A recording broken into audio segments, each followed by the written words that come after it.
अस्सलाम वालेकुम नाजरीन, मैं हूं मोहम्मद अब्दुल हकीम। 7H न्यूज़ में आपका इस्तकबाल है।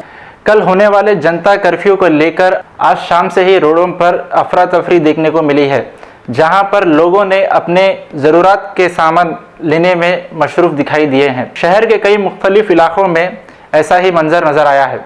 आइए देखते हैं हमारे नुमाइंदे अकरम की ये रिपोर्ट।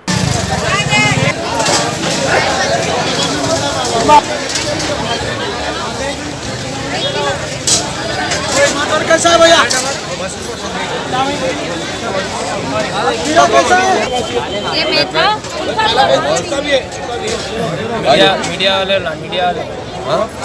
सुबह से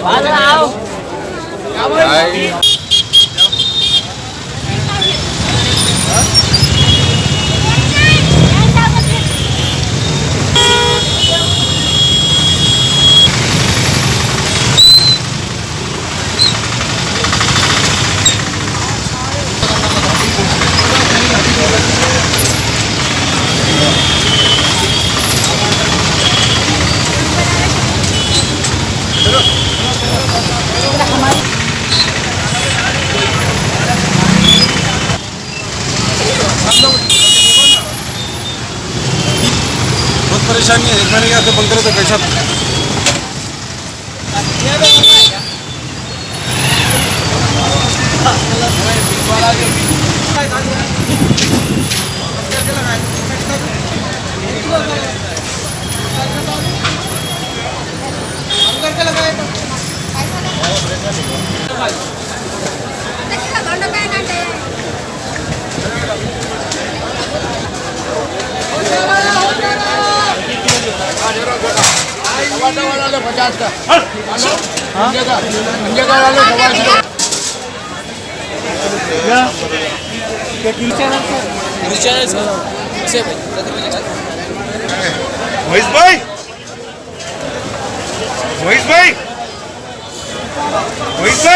A1 टाउनशिप की एक और नई पेशकश। जहांगीर पीर दरगाह से 2 किलोमीटर पहले मल्टीनेशनल कंपनीज के करीब, जो कि बिल्कुल आबादी से लगा हुआ, बेंगलोर हाईवे से सिर्फ 5.5 किलोमीटर, बीटी रोड से लगा हुआ, तमाम डेवलपमेंट के साथ 5,50,000 में 100 गज का प्लॉट। A1 टाउनशिप में आपका ये छोटा सा इन्वेस्टमेंट आपका और आपके बच्चों का मुस्तकबिल बदल सकता है। आज ही तशरीफ लाएं और A1 टाउनशिप के इस प्रोजेक्ट से फायदा उठाएं। Office at pillar number 235 opposite fisheries department, Rajendra Nagar, Hyderabad.